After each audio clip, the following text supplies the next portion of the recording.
Welcome to Bow Ties Are Sometimes Called. Myself, Ashley, and Ed. Good evening, Ed. Good evening, Ash. How's things? Very good, thank you. Now, this evening we've got a treat for everyone. Last weekend we went to at Hoylake, and upon request from a listener who's a bit disgruntled, emails in every week really. Somebody called Matthew. We're going to do a little bit of video on this one. So, welcome to Bow Ties Are Sometimes Cool. We're here in Ed's car. Music is a little bit off. Yeah, so anyway, it's very tight, to be fair. You need a tetanus to come in mine. So yeah, it's all good. We're on our way to Hoylake, and we're videoing this after some feedback from one listener who will remain nameless. But yeah, so that's what we're gonna do. See you later.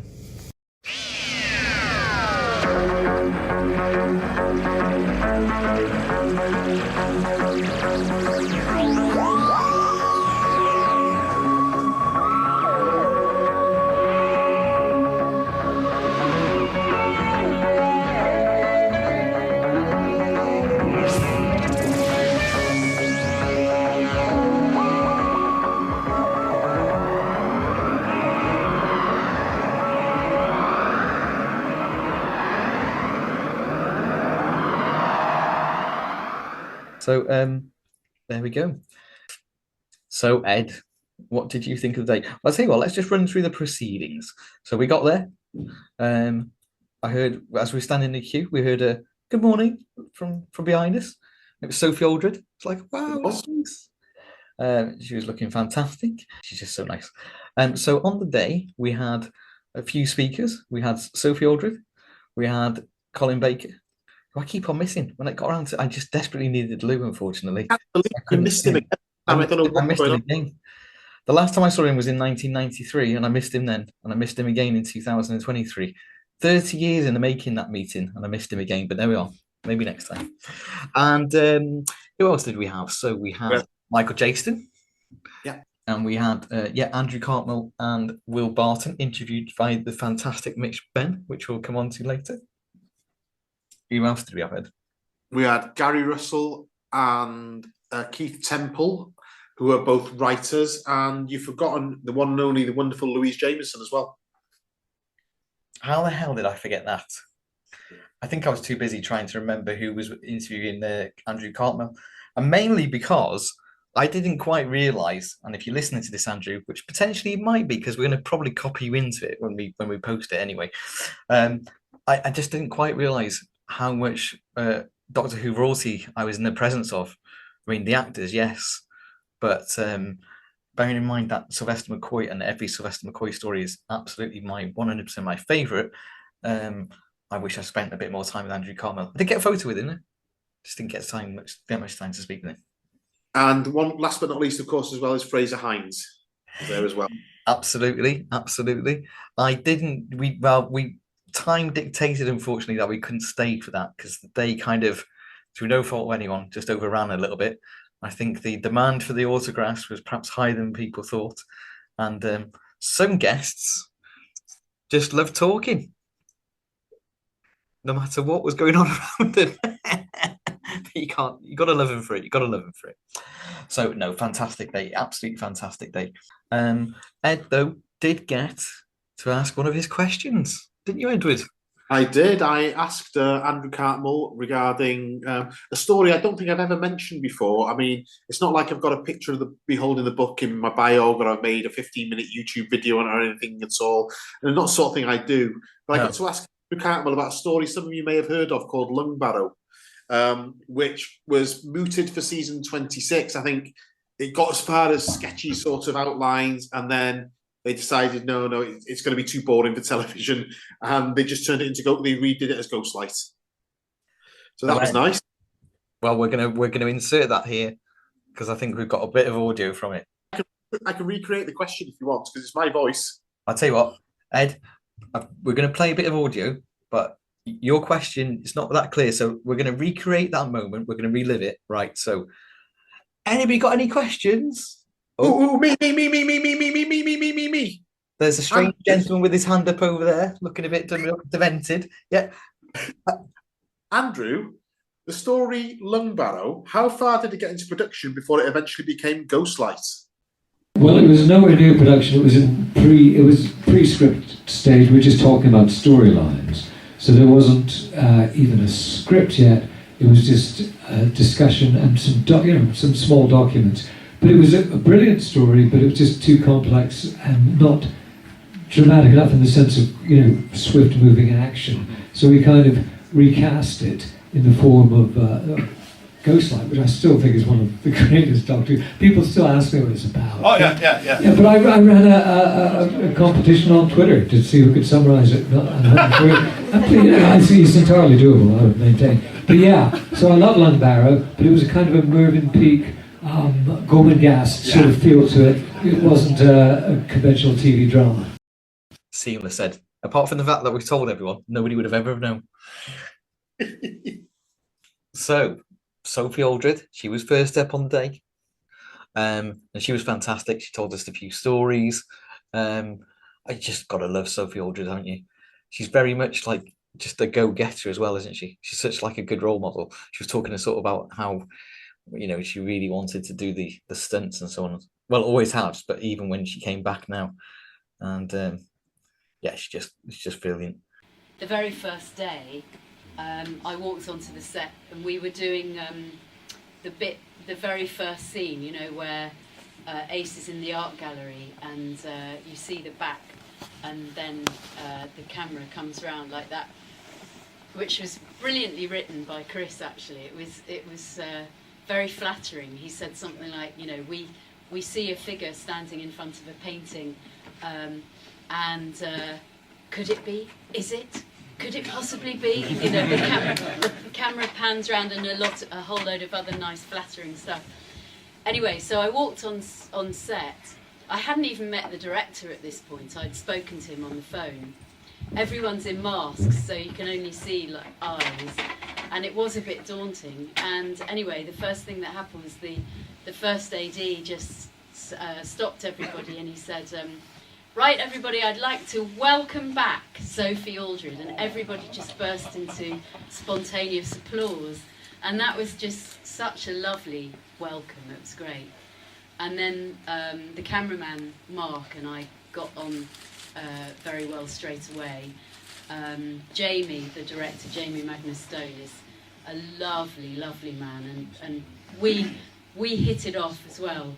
I think the first day he realised that I'm up for kind of doing, well, all my own stunts, shall we say? Because the very first schedule that we had, you get these little sides, for each day, and the production schedule had on the front stunt double for, and they called us A and T, Tegan, because they didn't want to kind of give it away in case the script fell into the wrong hands. Anyway, it was funny because it said a stunt double, and it was like I was a bit, oh no, you're probably health and safety now, you probably can't do anything.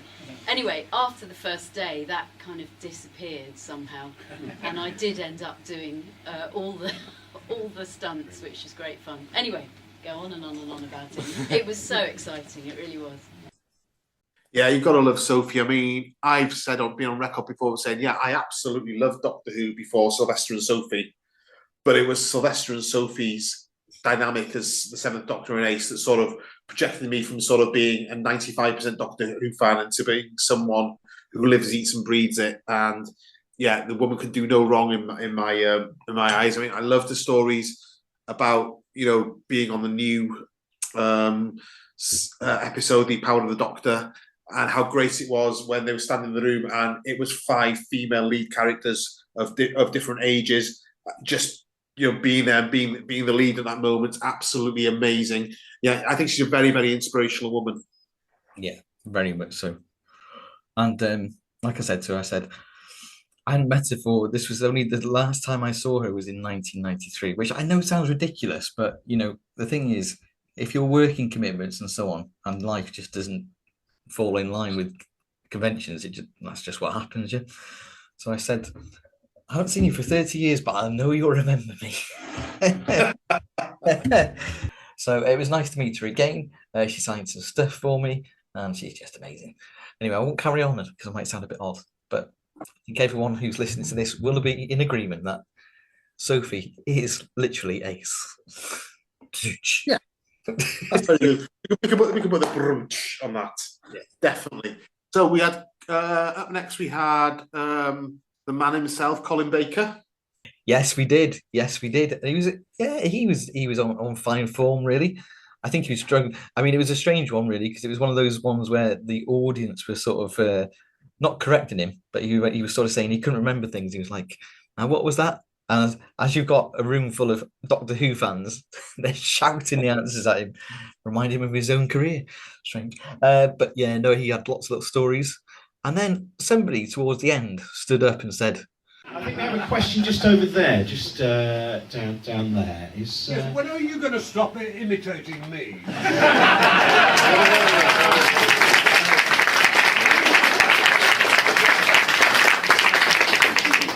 Imitation is the sincerest form of flattery. I think that was some chap called Michael Jaston. Don't know where he turned it from. But I did like the fact that Michael Jaston sort of fake heckled Colin, and he gave me that wonderful compliment. It takes a brilliant actor to deliver bad lines well. Yeah, no, but Colin was on good form. He was there for the day, wasn't he? He signed lots of autographs. I mean, that was what was fantastic. They were all there to sign autographs, which was brilliant. Opportunity to meet them. I mean, not everyone got to meet them, but that's another thing. These things happen. It just happened. I don't know. It just always happens to me. One day I will meet him. One day I'll meet him. Well, we go to Collectomania in September, where you're probably probably going to avoid Colin again. Bizarrely, I don't avoid Colin. I mean, Colin just don't seem to ever cross paths for whatever reason. There's a sitcom in there somewhere. There is, yeah, there is. There's always just something that crops up, which means I miss him. But it's almost in a way comical now. So Colin or Big Finish, if you're listening, yes, you can have that one. You can have that one. Well, maybe we could try and put that right. Maybe we could. All these times I keep on missing him, we can put it right by him coming on and chatting with us. That'd be nice, wouldn't it? That'd be nice. Yes, that would be nice. So Colin is definitely coming on the show. No, so we just signed him straight up. No, so Colin was there. I do love Colin though. I find him quite funny in just terms of how direct he is. I think there's something like, how much of you is the Doctor or something like that? None. Have you ever watched something? No. He's just straight to the point. Doesn't flower anything up. He's just like, might not surprise you, but apart from the 5-ish Doctors, I don't really watch anything or type thing, and and actually I watched the 5-ish Doctors since then, because he said that is one of the ones that he really enjoys watching, and it is hilarious. It's fantastic. It's very well done. I like the John Barrowman scene in that, where he's pretending to have a family in the back of the car. So it's very funny, very funny. And your thoughts on Ed, on Colin, Ed? Yeah, always love Colin. He's a complete gentleman. He's a great actor, great Doctor, and the little anecdote I always tell about the time that really has cemented him as a true gentleman in my mind. My little lad, he's 17 now, but my lad, when he was 5, met Colin for the first time at Wrexham Comic Con, and he was pretty sort of sheepish and frightened because there's lots of people there dressed as Predator and Terminator and aliens and things like that. And I went to get his autograph, and then he looked really frightened. And Colin said to him, he said, "Alexander?" He says, "Yes." "You know who I am, don't you?" He says, "Yes, Colin Baker, Doctor Who." "That's right. And you see all these monsters here? Yeah. If they scare you at all, you tell them that you're Doctor Who's friend and he's going to sort them out." And to me, for a little lad to have that, and he still remembers it now. It's just absolutely amazing. So, true gentleman, fabulous Doctor. Brilliant. And then, who was up next, Ed? It was Louise Jameson. Now, Edward did get to show off his body parts. That sounds a bit... That doesn't sound good. I think we can cut that. Don't say that. You might listen to it because she follows me on Twitter, so no. Oh, okay. All right. We'll cut that back, yeah. But, okay. So, Yeah, Louise Jameson, you talk about Louise Jameson for me then. Go on. So Louise Jameson, I think, is absolutely wonderful. I think she's one of the UK's best actors. Every part she plays is believable. I mean, I think she tells a story about playing Leela, where there was an episode called The Horror of Fang Rock. I'm sure Doctor Who fans will know which episode that is. It's the one in the lighthouse, actually, if you don't remember it. And there's just a scene where she is putting coal into the boiler, but she's holding the shovel like it's an alien object, like she doesn't know what it is because she's never seen a shovel before because she's from another planet. Any other actor would probably just picked it up and started shoveling away, but she's sort of quite ginger with the shovel and doesn't quite know what's meant to be done with it. And it's just the subtlety in her performances, in everything. It's absolutely amazing. Again, Leela, brilliant portrayal, devastatingly intelligent but uneducated. So the idea was that the Doctor was going to educate her in the ways of the universe. In the show, I mean, it's not so much. There's only so much you can do with 25-minute episodes when there's monsters and robots and everything in it. But that was the idea. But she approached it, I think, as an acting part rather than a Doctor Who companion part, and she's absolutely wonderful. She's also done since then. They mentioned it at Hoylake, the Omega Factor, which, if you haven't seen it, it's flipping terrifying. It's late 70s. Louise Jameson, James Hazeldine as sort of paranormal investigators. If you can get the DVD or if it's on BritBox, watch it. It's fabulous. And then she's saying about Tenko, which again, she's on record saying it's her favourite role. She's in Bergerac, she's in EastEnders in the early 90s. She's in Emmerdale, and she said she took the role in Emmerdale without knowing what her character was going to be. Now, I haven't seen Emmerdale since Amos and Mr. Wilkes were in it, and when it was called Emmerdale Farm, so I don't know anything about it anymore. But she was saying that, yeah, she took the role, and then she had the character meeting, and then she found out her character had a lot more depth than she thought it might have. I think the character's like comes to move into Beckendale or Emmerdale or whatever the village is called now, and is a closeted lesbian and has been for years. So there's a lot of meat to sort of the characters to play with. She said, when she let her hair go grey, she said that she was getting roles where they put her in a cardigan and gave her a Zimmer frame and she was the old nan and things like that, or the older lady, which, it's great. It pays the bills, I'm sure, but I think an actor of her caliber needs something that satisfies the soul as well as the wallet. And the icing on the cake of this day for me really was, I mean, anyone who knows me or see me, I like my Doctor Who tattoos, and I've got one of Leela on my left forearm, and Louise seems to be really impressed and took a picture of it. So that's fabulous. So yeah, again, another actor I can't praise enough. So moving on next, who was it, Ed? So we had the break for lunch, didn't we? And then we had, I think it was Michael Jaston. Yes, Michael. Yes, Michael. Yeah, mentioned about Publicum as well, and he was talking about people speaking Welsh, and just going all these things which are probably, they're going back a while, aren't they? But suddenly he was sort of, telling all these stories about how only the taxi driver could speak Welsh or something like that, and it's fantastic. But it's amazing, really. He's a man of 87, and he is as sharp as a pin, and he's an entertaining, old school actor who tells actors anecdotes, which he's probably been telling for years, but he makes them sound fresh. And the energy in the man for his age is incredible. But I did like it when he heckled Colin Baker. Like, oh, that was very funny. In like the Valiant. But no, it's amazing. He was saying about being in Pobl y Cwm and speaking Welsh. He was saying when he was in filming that in South Wales, the Wales playing England in the rugby, and he got taught the Welsh national anthem so he could sing it. Fair play, very good. Yeah. So ideal. Next up, then, who else did we have? Well, we've already touched on this one. We had Andrew Cartmel, wonderful Mitch Benn, who was interviewing Andrew Cartman and Will Barton. Now that's a character for you, Will Barton. Oh, I'd love. You know what? I love Will Barton.